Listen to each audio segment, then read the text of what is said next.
Good morning, everyone. Thanks for joining us. I am Stephanie Weddling. I'm the Public Information Officer for the department.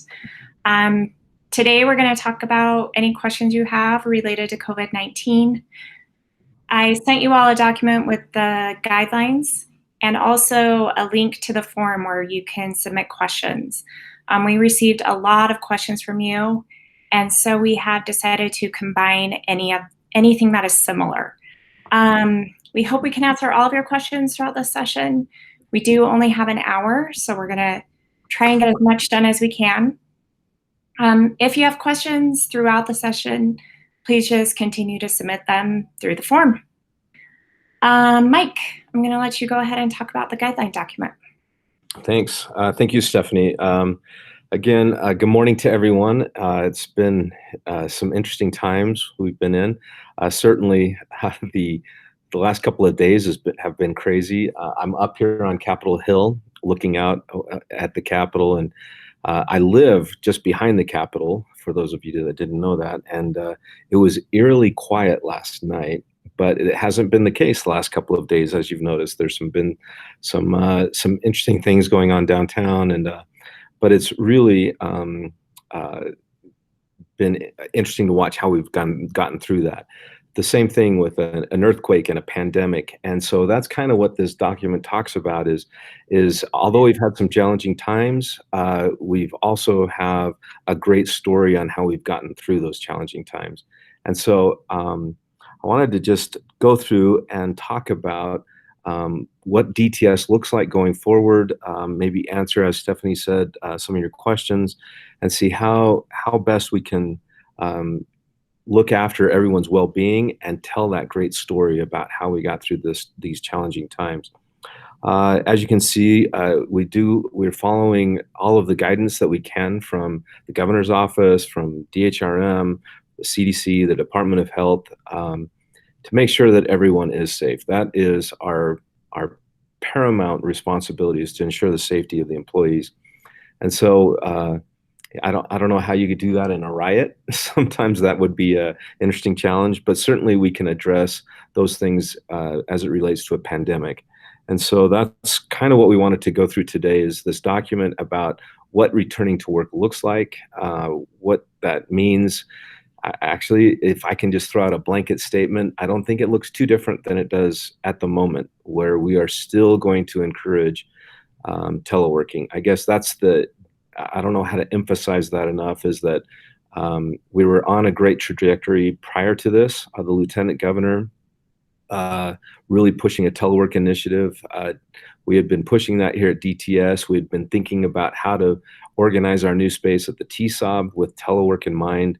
And then we kind of got forced into it as we looked at what we're going to do with the pandemic. And so, again, I don't think it looks too much different than it does today, although we just want to ensure that what we're doing today is still taking care of the needs of the customer. And that's the other balancing act that we need to do, is ensure that we're taking care of the agencies. With that, you can see the first bullet point there is to review our telework policy, make sure that you're adhering to that. There is a form that needs to get to Dan Fry. Maybe Dan might want to chime in on that in a bit, but there's a form that we're collecting for all employees to ensure that that we're adhering to the telework policy. Again, we kind of got forced into this. And might I just add that DTS's response, I think, was very stellar. I think we look good among other states, but I think we look good among Utah. The agencies I've heard nothing but complimentary remarks from everyone, saying how great DTS was to respond, to allow agencies to telework. And so I just have to say that what we did as an agency was Herculean, and we were able to overcome some monumental challenges. And I just want to give a shout out to everyone who was involved and engaged in that. That really did help DTS act in its role and enabling agencies to telework. So that said, I still see a huge telework initiative going forward. I want to make sure that that's maybe our first approach at work is telework. and there might be some details that need to be worked out, and I'm sure those questions will come up as we go through the conversation today. But I might just say I probably don't have all the answers, but we'll figure it out. We'll figure it out together, and we'll figure out how to take care of everyone's concerns while at the same time perform the duties that DTS has been asked to do. So let's see the next item there. Certainly, the other instruction that, if I could say anything else, would be if an employee is at high risk, let's certainly work out how to take care of that employee. If they have children at home, if they're providing care for someone with maybe an elderly individual, make sure that those needs are taken care of, and certainly reach out to HR. Either your field rep or Cass is on the line, and let's work out how to allow you to do that while at the same time taking care of your duties. I know these are challenging times. I get that, and we're very flexible on this, and we want to make sure that as an agency we are flexible in allowing our employees to work remotely and to take care of these individuals, especially children, as daycare options may be limited. I know that for the last little while, schools have been operating in a different manner. My wife's a school teacher, and she would jump on Zoom with her kids in the morning, and but they were all at home, which again presented challenges for many that weren't used to having these maybe daycare options or whatever. So anyway, I want to make sure that DTS is also flexible. It used to be that we required, an isolated space in the house and, away from distractions. I think that can be evaluated, and we can do a lot, respond a lot differently. Let's see. If you must work in the office, there's still some guidelines. When I walk over to the Capitol, I always put on my mask. I've got this really snazzy one that Phil's wife made, and it's very nice. And so it's really imperative that we continue to practice the CDC guidelines, maintain social distancing in 6 feet, 2 meters apart. It's very important. I remember I've talked to people that said they didn't know that they were contagious. And so it's really to protect those around you. So do those things that will allow you to not infect others, and follow these CDC guidelines, especially now that we're in this yellow phase. Most of us are in the yellow phase. Some are still in orange. And so all of those kinds of things, consider your fellow coworker and their space, and how you might do things to protect them. And again, remote teleworking is always first. I have to commend Dan and his team. They have quite the stockpile of gloves, masks, disinfecting wipes. I think there's a solution that's been concocted, that we've got spray bottles with that solution available. And so certainly you can wipe down areas. And there's some hand sanitizer around. I know when I come up the elevator, there's hand sanitizer right at our front desk, and I know I've touched those buttons, and so the first thing I do is take some of that hand sanitizer just to feel better. So I feel like I can't touch anything until I've done that. So anyway, practice safe guidelines that the CDC has put out, and then just be overly cautious. Right now, we're still not through this. We're still seeing increased numbers, and so make sure that we're practicing these safe guidelines. And then, as it says, looking ahead, we might be staggering work days if there isn't enough work area, you might need to stagger work days. You might need to, again, telework still.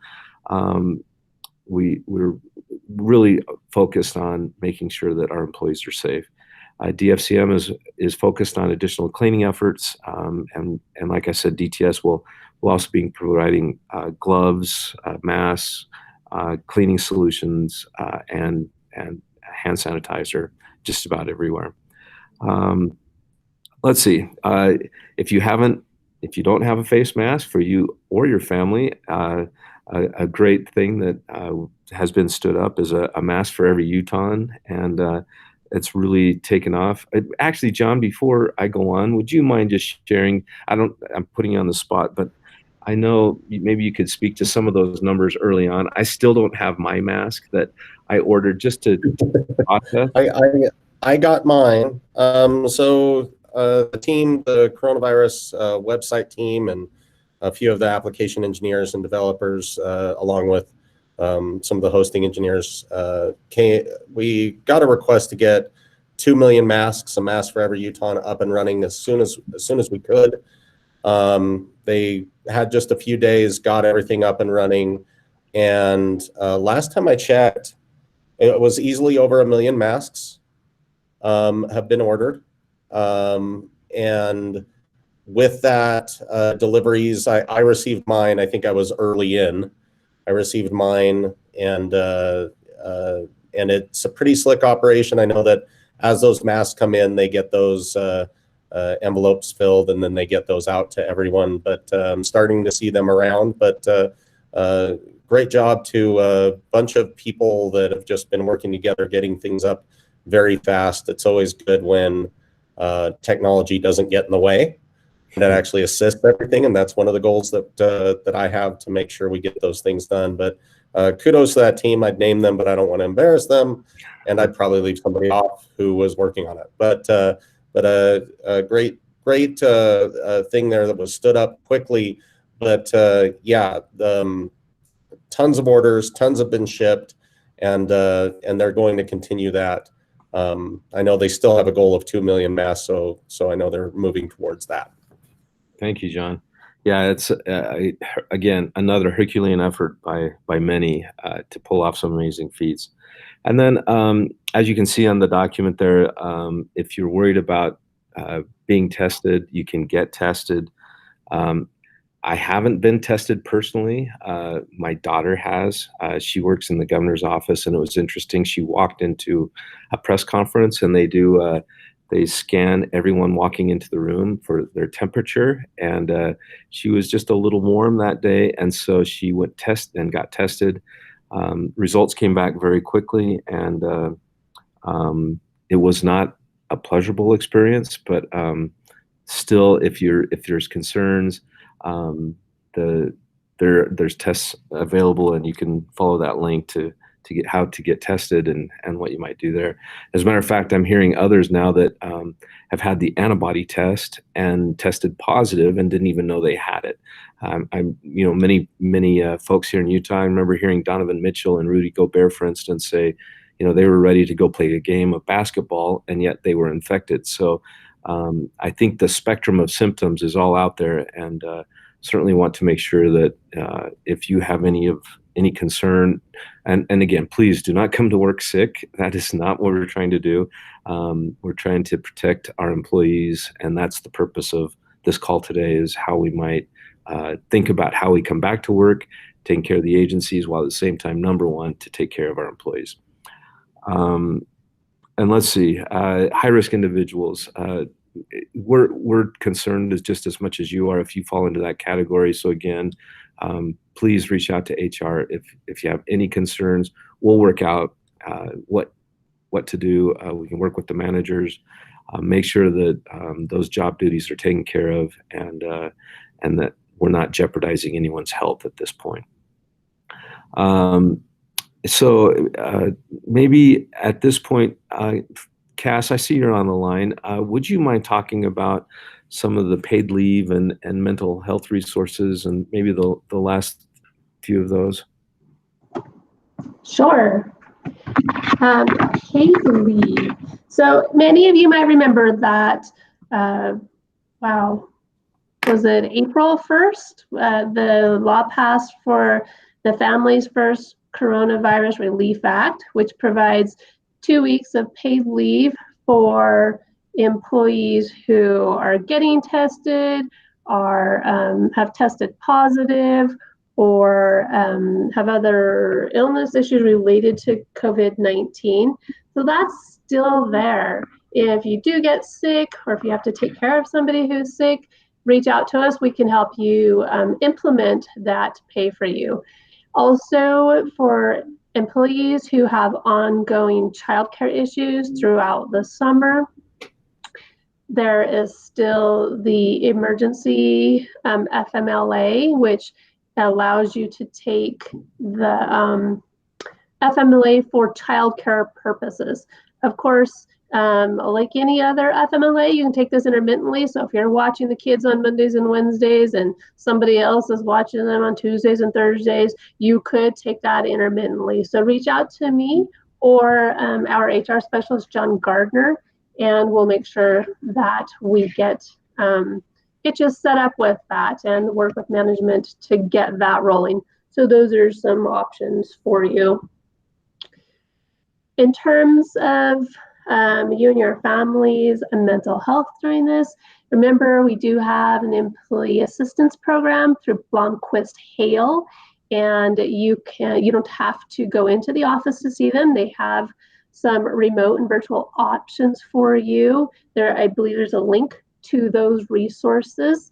So also, if you have your PHP insurance, you have some mental health coverage through that as well. So please, if the world is crazy right now, if you're feeling stressed and depressed or anxious, reach out to them and make sure you can get some help. Also, if you know anybody else who needs help, there is mental health resources available through the coronavirus.utah.gov resources as well. I think many of the major mental health organizations have telehealth virtual type resources available as well. So please reach out and use those if you need them. Anything else you wanted me to cover, Mike? Nope, that's perfect. Great. Okay, well, that's pretty much the guidelines that we prepared for this, but we really wanted to get in and start talking about the questions that you have. I'll do my best. We've got the management team on the call. I shouldn't call it a call, but I'd still call it a call on our meeting, and we want to see if we can't best address your concerns and questions that you have. And so with that, Stephanie, anything else I missed, or we're ready to just dive in? Let's just jump into the questions. Again, if you have questions that pop up during the session, feel free to fill out the form, and we'll continue to look through them and try to get to as many as we can. Okay, will remote work be considered as a permanent solution? Well, again, that is a great question, because again, I want to reiterate that is what I see going forward, that yes, telework is our first response if we can. Again, the Lieutenant Governor, that was his way of solving air quality, the need for buildings because of the needs to house state employees, even congestion on the roads, and then even hiring individuals off the Wasatch Front. So there's a lot of driver behind this teleworking, and certainly a pandemic is another reason to telework. And so the safety of our employees to be able to telework is, I think, a great solution. And I think our air quality is looking pretty good. So I would say let's continue. Let's continue to find ways. If our job doesn't allow us to telework at the moment, let's figure out the solution, or what is the hurdle in front of us that won't allow a particular individual to telework, and let's see if there aren't ways to get through that. But certainly work with your supervisors, find those solutions. Let's figure out how to telework even more. Now, again, we're a customer service agency, so there are some requirements where a position still may not lend itself to teleworking. But for me, that's our number one response to all of this, and to certainly be supportive of our Lieutenant Governor and his efforts on teleworking. Okay. How will the state ensure our safety in high-touch areas like the kitchen, break rooms, bathrooms, elevators? Yeah, that's a challenge. Kind of, as I mentioned, as I come up the elevator, I have to push an elevator button. And so the first thing I do is put hand sanitizer on. Sometimes I'll hit it with my elbow, just it's sometimes easier just because my hands are full, and coming in the door, I can actually swing my hip in and kind of hit the button that opens the door and unlocks it hits my ID at the same time. But nobody should be afraid to come to work. And so, we want to make sure that we've considered everything. We're trying to understand all of the challenges, like microwave buttons, door handles, those kinds of things. So we certainly want to make sure that everybody is safe. We'll continue to evaluate how to do a better job of it. These are great questions. Going to the gym, you always want to wipe down the equipment before and after you use it, and maybe we do something like that here in the break room. You wipe down the microwave buttons and or before, after use, and then wash your hands frequently. That's again another CDC guideline to continue to curb this coronavirus, and so we'll do that.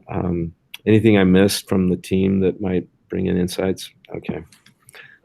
Well, I do think in talking with DFCM and different things like that, we are in talk with them on cleaning crews and different things like that. Again, like if you're at the 6th floor in a larger DTS space, we'll try to make sure those things are in place, hand sanitizer, wipes, things like that. But if you're at the agency, I think that's also fine for your IT director to reach out, really understand what they're doing. And then if they do see that, bring back some best practices to us. I think there's some really innovative solutions around this, and we want to make sure we incorporate those into what we do. Yeah. Okay. I've heard talk in the news media about offices moving away from open floor plans for office uses. Are we planning to do anything with that? I can say that we are looking at new office space designs as we're looking at the Taylorsville State Office building. Right now, I've actually talked to many employers in the state. Pluralsight, for instance, many of their workspaces, many of the individuals are all at the same table, and they just have their laptops or computers side by side. It makes for a great collaborative kind of environment, but in a pandemic, it doesn't. So how they've responded is they've continued to have that open floor plan, but they're just not coming back into the office until their new building is done. And it was supposed to be done in July. They're pushing it out probably until October. But they will probably not go back into Farmington Station, which is where this kind of a collaborative environment exists. So I think similarly for us, if there is an issue in the current work environment, then let's work out A/B days or something like that if you have to be in the office, or find ways that you can maintain that separation. I don't know that we can change the environment that we're in so quickly, but I think it does have maybe some rethinking about how the space look down the road is to minimize these work areas and that kind of thing. Okay. What metrics will be used to judge the safeness of returning to work as normal? Well, and that's interesting. Data lens is a driver. I mean, data drives a lot of the response. The governor's dashboard that he has, he's looking at some gauges, and that's how he's making decisions. Similarly, we will monitor the data and make sure that we're responding accordingly. At the same time, there's also what's right for that individual. I mean, the data oftentimes is looking for a large population, but if you're in a small population, a few people in a work area, data may not be indicative, or it may fall in these in the variance of these statistics. And so sometimes we need to just find out what works for that group. And so we want to make sure that, again, everyone feels safe when they're coming to work, that we put the right protections in place. And so by following many of these guidelines, I think we will be able to respond accordingly. But again, we're trying to find the right solution. And so, if, as John mentioned a minute ago, if we're missing something, please raise that. I don't see us being in the office much. As if you look on the 6th floor here, I think at any given time there might be 6 or 8 people, and so it's easy for us to social distance. But consider your neighbor, wear masks. If you're in an environment where you can't socially distance, if you're on your way to the break room or something like that, maybe those are the times you do that. So just make sure that you're looking out for your neighbor. I think something you said there was really important. We want employees to feel safe when they return to the office. If they need to return to the office, we want everyone to feel safe. Yeah, thank you. Okay, what is our plan if COVID-19 takes off again in October? And what can we do to help our agencies prepare? It's a good question. This was kind of sprung on us, you might say, this first wave. If there is a second wave, we certainly, I think, are much more prepared. We know how to do it. I think we'll be teleworking more than ever the next little while. And if we haven't figured out a solution for the agency to telework, maybe that's how we help them. What hurdles do they have? Is it we haven't brought some technology to bear to allow them to telework? That might be something that we offer for them as innovative ideas. I was talking to somebody at the DMV, and she was saying, you were talking about the lines out in Draper at the DMV there, and how challenging that may have been. Are there other solutions? I mean, those are the ideas that I think that they might be looking to the technology arm of the state to bring those ideas forward. To, hey, have you thought about this? This might be a possibility. Figure out how to telework more, how to bring those services online. There are many services that I was asking her why she thought more of these people were coming in, and she said, some of them are title changes and things that have to deal with title, and so, or there's registration challenges.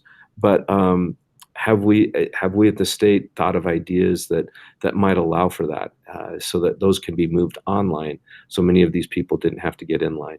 She said the scheduling app. So now that you can schedule an appointment, it will send you an SMS text when your turn to come into the counter is there. They don't allow people to hang out in the lobby. So are there things that we can do from a technology perspective to raise awareness, to enable agencies to work remotely, to move those services online? So just in case there is that second wave, we're well prepared and ready to respond quickly. I think we've got a lot of the heavy lifting out of the way, but there's still maybe some more for us to do. Yeah, like you said, we're working on a response plan for the future. Thank you.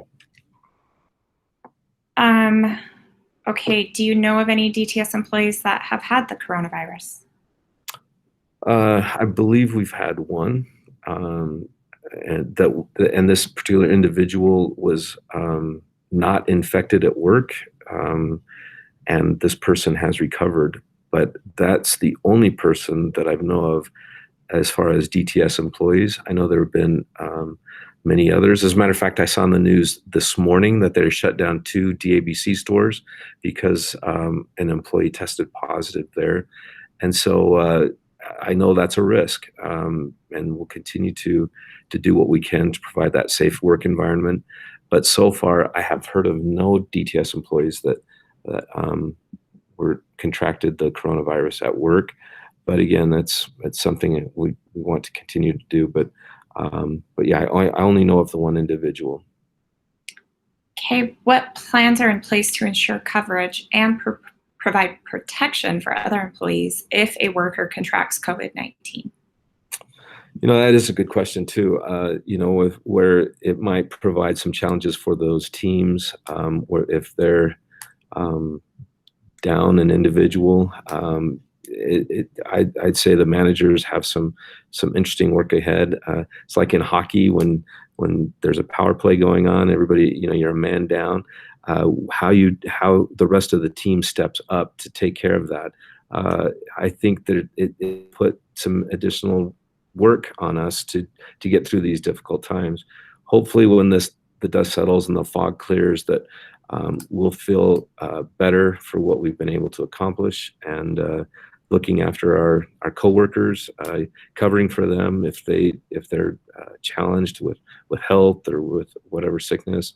I would say we don't have to operate so much in silos. We might be able to work cooperatively between silos, which I don't think has happened too much. But I think if there's a campus or an area that may need some help, maybe we speak among campuses and figure out the best way to address those needs. So I think this is a time for DTS to think outside of the box, work with one another, find those solutions, those creative solutions, to see if there isn't a way to do it that isn't quite the norm of what we're doing today, but certainly how, if there's some capacity somewhere else, how to draw on that capacity to fill a void somewhere in our agency. So I think that's how I see it. It could work. Again, I'd say work with your manager. That manager can work with other areas and see if there isn't some resources out there. And certainly we'll work with the agencies. And I think the agencies are understanding. And just an interesting side note, as we go back with the agencies to work, some of us are involved, entrenched in the agencies, and they might have different guidelines than we do. And so we will certainly adhere to those. But they might come to work at various schedules. I have heard of some agencies that are anxious to come back into the office, and others that would like to wait till there's a vaccine. So there's the whole spectrum of timing out there, and we find ourselves in the middle of that spectrum. And so we want to make sure that we are supportive of the agencies while at the same time figuring out how to be supportive of our employees. So let's find what works best, and I think we can find creative solutions. Hopefully we won't have any more, knock on wood, but we want to make sure that the safety of our employees is paramount. Okay. If I travel, will I be required to quarantine for a certain amount of time? If you travel like to Provo, yes. No, I didn't wear my Utah shirt, everyone. Sorry. So no, I'd say let's be smart. Let's be smart about, if we've gone to if we learn that there's a hotbed of coronavirus still, let's figure out how to be smart about it. A friend of mine, he's an ER doc. He decided to join the military late in life and train other doctors in the military. And as part of that, joining the military, he was called up to go to New York. And when he came home, he was asked, do I need to quarantine, or can I go right back to work in the ER? So he was in the hotbed of the ERs in New York, and they put him right back to work here because of the practices that they had employed while the doctors were engaged with those that they were trying to help. And so I think similarly with us, if we follow the same practices here, but again, if I can say, if you can telework when you return from one of these areas, please do. Let's see if we can't address many of these questions with teleworking. But I'd say it's not necessary, but let's just be smart about it. Okay.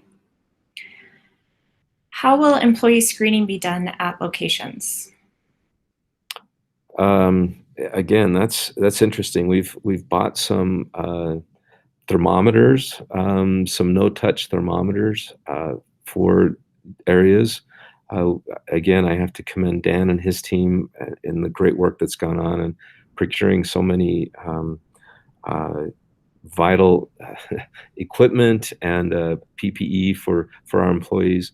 I do see, I mean, in many of the areas here in the 6th floor of the state office building, yes, maybe we are scanning temperatures. Maybe an agency elects to scan for all of the employees coming into a particular building. I heard at the complex, the Cal Rampton complex, that many of those folks will be screened as they're coming to work. We would adhere to those same guidelines. I want to, again, this sounds like the underlying concern is, hey, am I going to be safe coming to work? And these are the measures that we will employ to make sure that our folks are safe. And so yes, we will have some screenings. It'll certainly be here on the 6th floor. We'll be asking people to take their temperature when they come in, and then again, as things, we'll just respond. We'll respond, like I said, to the data earlier, as it looks like the coronavirus is we're ahead of it. We start to relax those things, but again, we want to create a safe work environment. Okay. Yeah, I have one comment there really quick. Is obviously a lot of us have to live by some house rules. I know that my team has to travel to different agencies and different things. I think something I would tell them, if they were expected to travel right now, we'd just expect just to do a call like this. But let's say they're expected to show up at an agency. You do have to kind of live by some of their house rules. If you feel uncomfortable though, however, with like maybe you feel like an agency you're supporting maybe isn't taking this as seriously as they could or as seriously as they should, I think that's fine to bring up with your IT director or executive management, and we can try to find a decent solution. No reason to get wild and call it out and create a scene, but I think it's fine to bring up any concerns and make sure those are well thought through, and so we can stay productive and safe as possible. Okay. How will DTS plan to accommodate individuals who are either high risk themselves or caring for someone who is high risk? I think you already covered this, but let's talk about it one more time. Yeah, no, again, that's a great question. I know some employees are caring for either children or parents or other elderly individuals that do fall into a high risk category. I even found ourselves last night, some neighbors wanted to borrow some eggs, and I know our neighbor has some underlying health challenges. And so we took every precaution we could when we were dropping off the eggs. We kind of set them there by the door, knocked, and then stepped back. There are things that we could do just with our neighbors, but we're not asking anyone to put those individuals in harm's way. And so if there are some challenges where you're working or trying to work and you have these challenges at home, please work with your manager, work with your HR individual, and work through those. We're not asking anyone to present challenges for folks at home, and that would be the last thing we want to do is to jeopardize someone else's a loved one's care or help. And so we want to make sure that we're accommodating, find the way that you can complete your job duties while working remotely, that kind of thing. But certainly work with HR, your manager, others. Think we covered it enough? Yes. Okay. Yeah. Okay, that's good. Okay, do you want to talk about the budget a little bit? What does the budget outlook look like? And can you talk about the 3% increase, salary increase? Any Yeah. word on that? Actually, Dan, you're here. Let me have you, Dan. I mean, we've been working with the chairs of our appropriation committees. We've been trying to.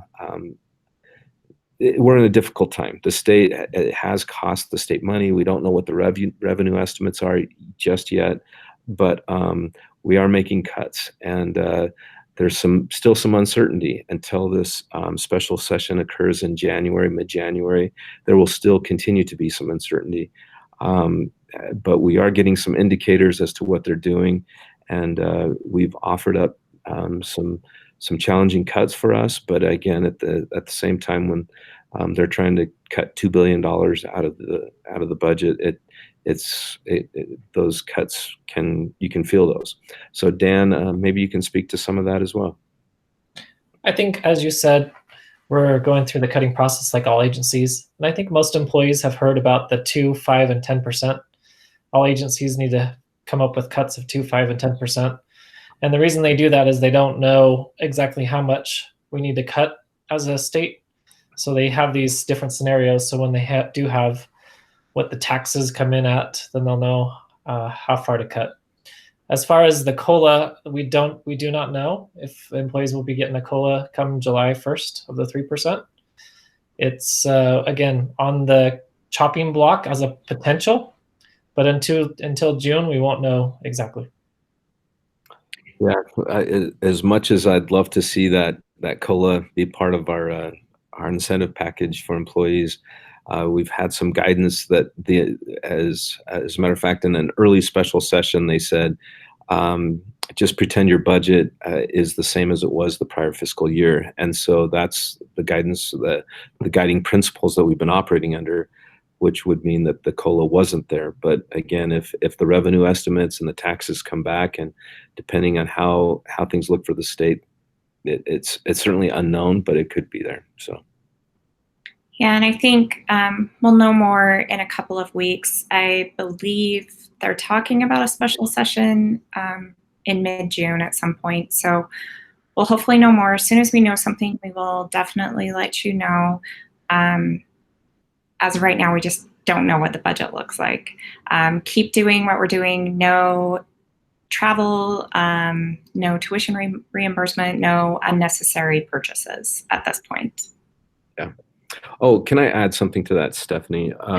As a matter of fact, we've had a hiring freeze, and we are running all positions now through GOMB to get their approval on every hire.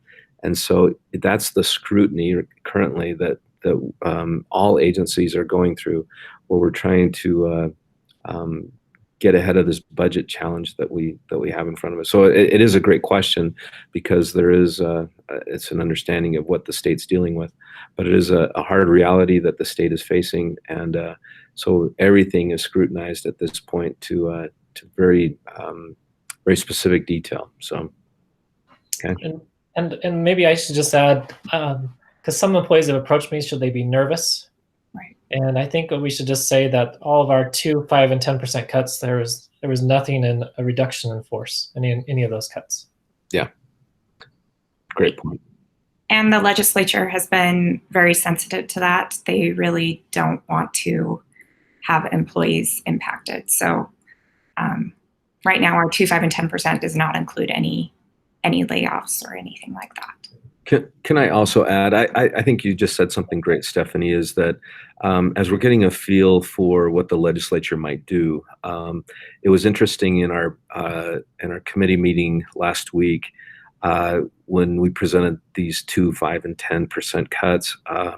There were some other agencies that presented in those same committee meetings that included some cuts that included FTEs positions being removed, and they removed those and figured other options. They were very creative with other solutions to remove those cuts, which would have eliminated positions. So the indicators I'm getting from the legislature right now is they will do all they can to fund the positions and make sure that we don't have to get to that point. But I know that's a real concern, and I think just the indicators I'm seeing, we're looking pretty good.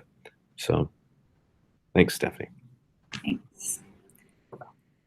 Since we are encouraged to continue to work remotely as much as possible, can we move some of our productivity tools, like our dual monitors, from our office to our home? I would say, I don't know how to be real emphatic about this, but say absolutely. And so, yeah, right now we're trying to make sure that you're just as productive at home as you are in the office. And so, if there are tools in the office that might help you, and your position lends itself to teleworking, by all means, do that. And I want to make this telework initiative defensible. So if we're having metrics that we're looking at, and we go back to the legislature and say, look, we are just as productive in the office as we are at home, then I think going forward, it makes that telework initiative have a little more teeth behind it. And so if there are tools in the office that allow you to do that, maybe you can't take the Coke machine home, but maybe you can take a dual monitor or something like that, a keyboard, something like that. So yes, absolutely. Take the tools you need. If that's going to be your primary place, then let's figure out how to do it. Unfortunately, this is just where we are today. We'll see how this goes down the road. Whether or not we're buying monitors to send home, that kind of thing, I don't know. But yeah, if you have a tool in the office and it's your monitor on your desk, and you're going to be working remotely, please take it home. Okay. One more clarification on working remotely. Some employees in the past were told that they could only work from home 3 days a week. We're talking 5 days a week here. Is that correct? Yes. Yeah. If your job allows you to, again, work with your manager. If there's some need to be in the office, then maybe there is. Work with your manager. But just to come in the office, just so you're not at home those 2 days, I don't think is a reason to come into the office. But if there's a support mechanism a support function that you're a part of, and you have to be in the office 2 days a week, for whatever reason, then maybe that's the reason. But just to simply be in the office those 2 days isn't really teleworking for me. Teleworking is working from home. So let's figure out how to do that. And again, work with the managers and work with your supervisors on how to do that. But I think we can for most of these positions. Okay. Dan, this might be a question for you. Will DTS be paying out the excess and comp, and what are the timings on those payouts? Yes, we will be paying out the comp and excess like we have every year for the past, 8 years. And it typically is in July. So I don't know what pay period or exactly what the date is, but it seems like in the past it's come around mid-July. And I guess I just clarify, excess is for everybody. We'll get paid out their excess. The comp is just for those employees that are classified as non-exempt. Hopefully that makes sense. Yes. Yes, thank you. One more question, and I'm not sure if Cass may need to be involved in this one.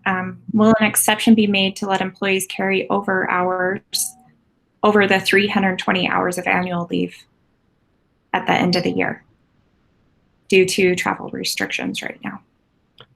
Yeah, Cass, I'm going to have to defer to you. I know I'm not authorized to do that. I usually have to appeal to DHRM, write a letter if there's any nuance that way. So, Cass, I'm going to have to defer to you on that one.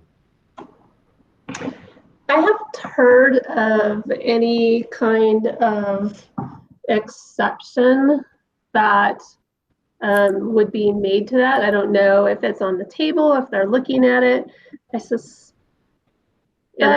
I apologize for not knowing this off the top of my head, but if it's in code, there's not much we can do. If it's a rule, then that's something we might be able to work with. But I will certainly follow up with my executive director, Paul Garver, and see if there have been any talks around that particular issue, and then maybe we can add it to our information sheet that's out there stuff. Okay. Thank you. Can I take a moment to remind everybody that we are still in open enrollment as well? So if you have any changes you need to make to your benefits, make sure you do that by June 12th. Thanks for letting me hijack for a minute. Thanks for the reminder. One more question, and I think this is obvious because I believe Mike is sitting in the office. Is the state office building open during right now due to the protests? Is anything closed at the Capitol right now? I wouldn't come up. The Capitol is still closed. I mean, if you're just trying to go in to tour around, that's closed. There are some functions within the Capitol that are public facing. For instance, apostilles in the Lieutenant Governor's office. And so what they do is the highway patrolman will escort you into the Capitol where you can conduct that business, and then they will escort you from the building. So for those kinds of functions, yes, the Capitol is open. It's pretty quiet up here today. There's not a lot going on. With the curfew challenges, it was just a weird weekend. Most of you that don't come up here too often may not have realized that there was a challenge with the sprinkler systems, and so you may have seen some of that in the media shots and whatnot, that the lawn has been challenged. But I think even that's coming out of it. And so there's a lot of things here on the Hill that are recovering. The state office building is open. If you're an employee here, we're not bringing in outside guests or anything like that. We're not bringing in, to meet with folks that way. But if you need to come into the building and maybe like get a keyboard or a mouse or something like that, then yeah, it's open. As a matter of fact, many of the headsets that we're going out to allow people to log into Genesis or in these call centers, many people were coming in and out of the front door to pick those up. We had a big box of those that were being handed out. So yeah, the state office building is open for employees of the building, and so if you need to come in and conduct business, great. But certainly, only come up here if you need to. It's interesting, to be honest. I live, like I said, nearby the Capitol, and I walk my dog every night around the Capitol, and it's shocking to see the number of people up here. I mean, there are so many people. People want to get out. We're social people, and they want to get out and experience, one another. And there are ways to do that safely. We went out of town. We went up to a lake this week. We went up to Pineview and Causey, and there were a lot of people out and about. I think people are trying to come out and see one another and see their neighbors. And it's interesting, when I'm walking my dog, I'll see pockets of people. They'll have a blanket out. They'll be eating their dinner. They'll be just enjoying one another and somewhat at safe distance. I don't think there's anything that's too concerning. Many have masks, and so still continue to get out, be outside, do what you can. But certainly here at the state office building, you can see I'm in the office, and there's usually 6 or 8 of us here. So come say. Yeah, one thing on that, Mike, you will need your key card. There's nobody at the front desk. Right. There's nobody downstairs at any of the entrances. The lights are out. Right. So it will feel like a ghost town, but yeah, if you need to come get your stuff, you can come and get it. Just remember your key card, because you're not going to be able to get anything without it. Yep. Great point, John. Okay, and then one final question. We're getting several similar questions to this. Are we going to offer an early retirement incentive if the budget, if we need to make some cuts in the budget? And I think I can answer this one. We haven't really discussed it too much yet, but we will talk about that if the time comes, and we will let you know if we decide to offer something. Okay. And go ahead. I was just going to say, great answer, Stephanie. Okay, and I think that's all the questions we have. So Mike, I'm just going to let you wrap it up. Our time's up. Okay. Well, thank you everyone for joining us today. Hopefully this was helpful. We're not seeing a lot of people. It's interesting. Once in a while, somebody will come into the office that I haven't seen in a month or two, and it's just fun to say hi. It feels like there's a little life around, and so that's just my nature. I enjoy being around people, and I enjoy the social distancing that has to be there now, and I've seen just varying responses of greetings and whatnot. But certainly, let's find out what we can do to be safe around our coworkers. Let's figure out the right thing to do. Let's stay engaged in the work that we have here to help our citizens of the state of Utah and the agencies that we support. It's a daunting challenge. We're in difficult times. We were joking earlier, John and I were talking about, the riots, the pandemics, the earthquakes, and, we're talking about locusts. And, I saw this thing about these murdered hornets or some weird thing that's coming up in the state of Washington or Oregon. These crazy things. We're in some interesting times. But you know what? We do some great work here at the state, and we want to find those things that can make our citizens' lives better, that can make our agencies that we support make their lives better, and then make our own life better. So let's find that right balance. Again, I don't know that we have the silver bullet to all of this, but I think going forward, we'll find the thing that works best, and find the way that DTS can be supportive in that. but at the same time, take care of yourself, your loved ones, your neighbors, and find out what you need to do to take care of them. And like I said, take some eggs to your neighbors. And I have a friend of mine that lives across the street that's deaf, and so he's elderly. He needed some help. He emailed me. I'm going to go by, but he reads lips, and so I have to pull my mask down so that he could read lips. And so you'll find those little things that that are the one-offs that allow us to continue to be supportive of one another, support the agencies, and they'll probably be very creative solutions. I'm excited to see our creative solutions coming forward, but I think we can get through this. I think we can get through some of these challenging times. And like we said early in that document, that the story of how we got through it will be the best part of it. So thank you, Stephanie, for putting all of this together and getting the management team together. And with that, maybe anything from any of the management team before we wrap that we haven't talked about.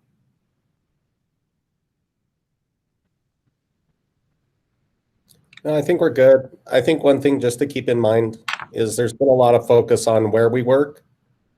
And I think it's also a good opportunity to ask, am I being the most productive on what I'm working on?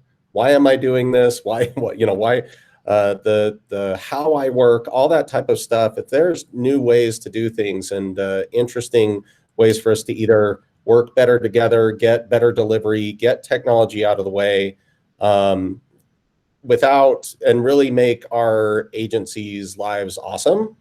That is something that I know I'm very focused on. And as we keep moving towards that, I think that should be kind of a good end goal, is not just looking at well, when and where do I work? It's more about also what am I working on? How am I working? And why am I doing it? I think that's important to make sure we have that very clear and we can really deliver the right amount of value to the agencies that we've been tasked to do. Yeah. Thanks, John. Okay, well, with that, those great words to end on. And again, thank you to everyone for their great work that goes on in DTS. I appreciate it. I know that we have a little over 700 employees that are working remotely. I was talking to Phil. I can see the bad actors coming at the state, and they're trying to figure out ways to compromise our remote work that's going on in the state. And so everybody is pitching in so many different ways to make sure that we can remote work, and we can do it securely, and we can do it in a productive manner. So let's figure out how to do it better, and I think we'll really be able to show what we're made of here in DTS. So thanks, Stephanie. I don't have anything else. So good time to end. Thank you, everyone. Thanks, everyone.